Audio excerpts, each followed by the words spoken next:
What is up, Square Nation? Welcome back to No Counters, No Combos. And today, we're kind of talking tech, but not really. It's not like a well-kept secret or anything like that. I just kind of wanted to give some spotlight or some more information on a card that has been resurging in the meta as of late. Ever since the emergency ban list Bandai gave us a couple weeks ago, there has been a lot of variety shifting in the meta, and there has been a lot more playable archetypes. But one color specifically that I feel like gets a huge boost from this emergency ban list is just green in general. Obviously, a lot of people have been doing very well and have had success with King Cold. A lot of Boo decks have been resurging. I, for one, have been having a lot of success with Videl.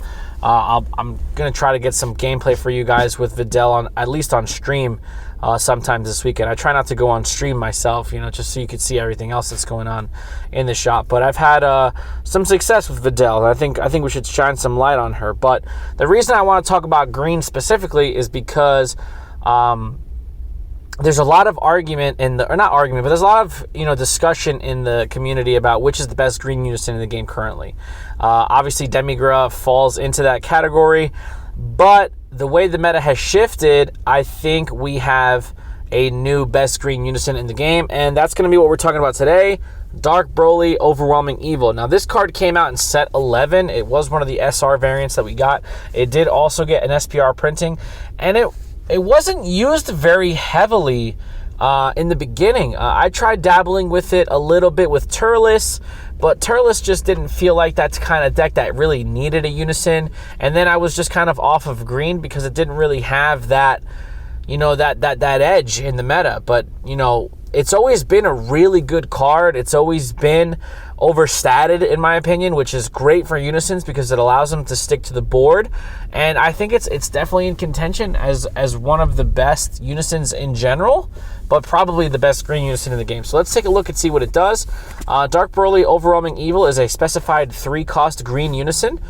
So it'll come into play with 3 markers on it. It's double strike, auto, once per turn. When a marker is removed from this card by a skill, your opponent chooses 1 card from their hand and discards it. Now, this first section that we're going to talk about here, it's the printed skill auto that's not tied to marker increases or decreases, was errated back in set 11, okay? So the card reads that when a marker is removed by a skill, the errata states that when a marker is removed by a non-keyword skill. Now, they errated it back in set 11, and we all kind of shook our heads and threw our hands up in the air because we had no idea what the intention was behind it. But now we do, right? Because we have Spirit Boost. And Spirit Boost is a keyword. So, Spirit Boost will not, I repeat, Spirit Boost will not trigger Broly's auto because Spirit Boost itself is a keyword.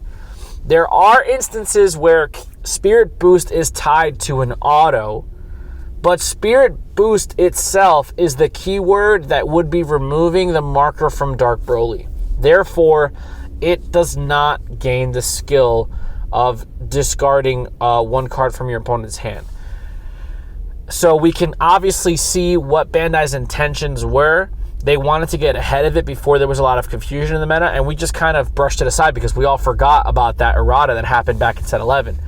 But Spirit Boost will not trigger Dark Broly Unison's auto. So if you're playing against somebody who tries to do that, it's an illegal play. Just make sure you're aware of it because it's a very strong effect. It can definitely have some significant outcomes on the game because it's technically hand destruction, right? So if we're looking at that, there's also 2 marker skills that we need to look at. So +2, activate main. You may choose 1 card from your opponent from your hand and discard it. If you do, your opponent chooses 1 card from their hand, discards it, then chooses 1 of their battle cards and KOs it. Now, this is a very good skill because it essentially, you get a +1 virtually because you guys are going even on the discard, but you're getting to pop something on their board. Now, even though your opponent does get to choose which card on the battlefield they pop, if they don't have many targets and they only have 1 target, so to speak, then you can kind of snipe and see what it is that you want to get rid of. Now, if your opponent's going wide, it might be a little harder to kind of get rid of their problem piece. But if they're just putting a huge big boss monster out once per turn, you're going to be able to get rid of it. There's no energy restriction. There's no cost restriction. You don't have to have specific... It's literally just +2 markers, discard a card, and then your opponent loses a card from hand and pops one of their cards. So you're essentially going +1. What makes this guy really good is the ability to add multiple markers per turn. So he comes out with 3. Right away is going to uptick to 5. He's a 20k Unison. It's going to be very difficult for your opponent to get rid of this guy. And he could just put pressure on by himself. He's a 20k double striker. He also has a ±0, which probably hasn't been as relevant as it is now because it could deal with Majin Buu Unison, which is one of the best Unisons in the game for blue especially. Activate main ±0. If your leader card is green, choose up to one of your opponent's Unison cards and remove a marker from it. So essentially you don't get to plus anything, but after you've built up a certain amount of markers on Broly, it just kind of gets out of hand, and it gives you an option of what you want to do. Like I said, Majin Buu Unison is very difficult for people to deal with because of its -1, as well as its blocker ability and its 20k stat, as well as being a double strike. And the ability to restand energy and restand itself, it's just a lot to deal with, right? So Dark Broly just kind of gives you a little bit of an edge, being able to remove markers from it passively without having to attack or trigger any counter skills or anything like that. So it's one of those things where it gives you an answer to one of the better cards in the game right now. Now, like I said, I've been having a lot of success with Videl lately. My main Unison of choice is going to be Great Saiyaman because it helps me dig through my deck. But once I'm awakened and I no longer need Great Saiyaman, I don't mind dropping a Dark Broly on turn 3 if I know I'm going to awaken, or underdrop it on turn 4.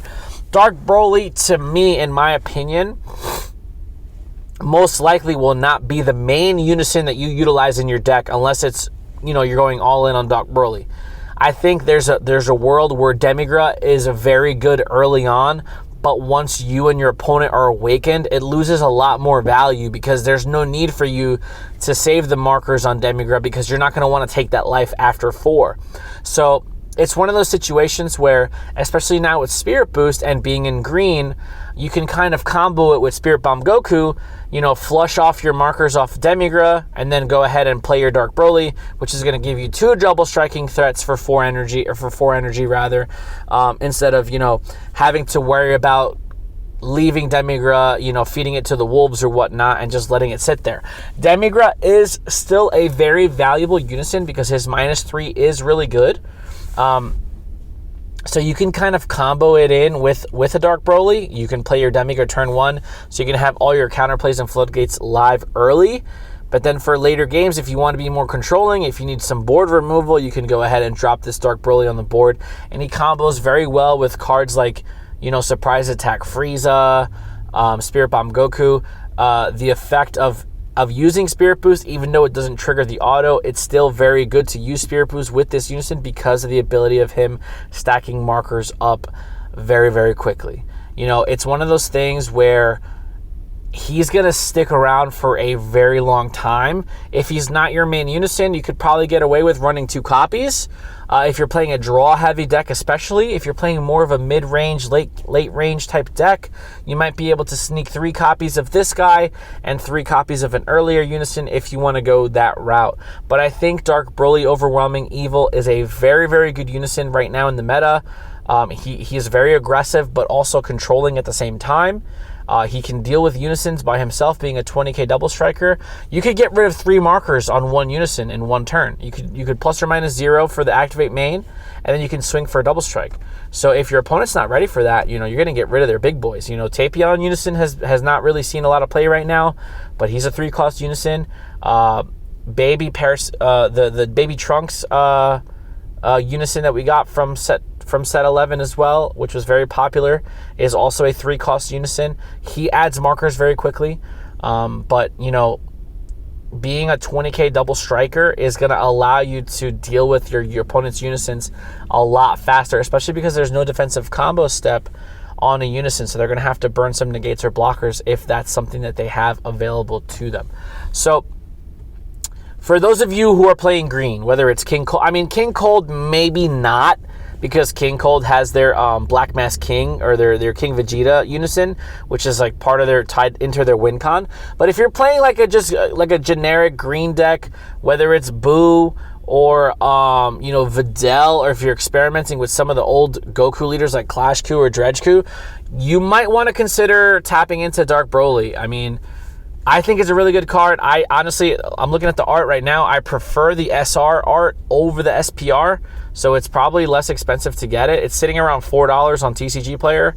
You don't need to play 4 if you don't want to make it your main Unison, but you know, a play set running you $16 is really not that bad. So let me know what you guys think. Don't forget to like, share, comment, subscribe, and please hit the notification bell so you can stay up to date with everything No Counters, No Combos.